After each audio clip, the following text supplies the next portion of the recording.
Пофалби за целосното усогласување на Македонија со надворешната и безбедносна политика на Европската Унија, но и подсетување на незавршените обврски во однос на уставните измени.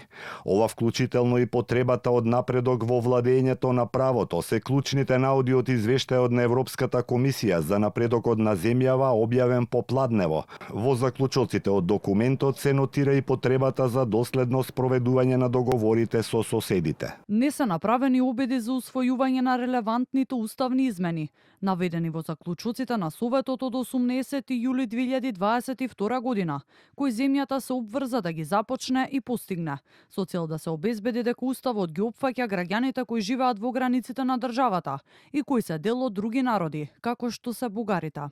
По-конкретна од она што во документот го спакува комисијата, попладнево беше еврокомесарката за проширување Марта Кос, сублимирајќи ги накусо извештаите на сите земји кандидатки за членство пред Комитетот за надворешни работи во Европскиот парламент, вметнувајќи ја земјава во групата со Србија и Босна и Херцеговина, наспрема Црна Гора, Албанија, Украина и Молдавија.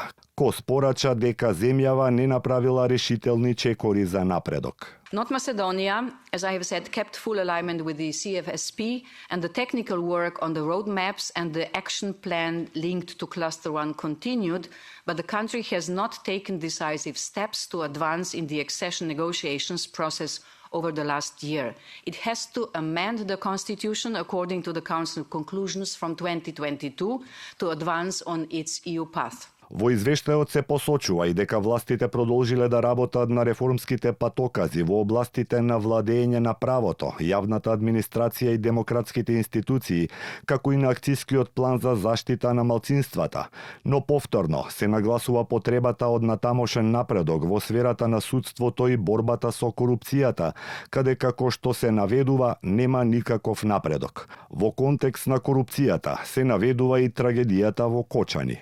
Корупцијата останува распространета во многу области и е прашање што предизвикува сериозна загриженост. Трагедијата од 16 март 2025 во Кочани, за време на која во пожар изгоре клуб, откри трајни системски предизвици во врска со спроведувањето на антикорупцијските мерки.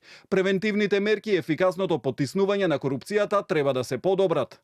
Целокупната независност и финансиска автономија на судството е подкопана од мешањето и притисокот од другите државни гранки, вклучително и од обидите на парламентот да изврши притисок врз членовите на судскиот совет да поднесат оставка, како и ограничените доделени финансиски ресурси. Недостатокот на персонал во судството е загрижувачки, бидејќи влијае на квалитетот и ефикасноста на правосудниот систем. Во однос на другите кандидатки за членство, се нотира дека Црна Гора постигнала најголем напредок, ги отворила сите 33 преговарачки поглавја, од кои 7 се времено затворени.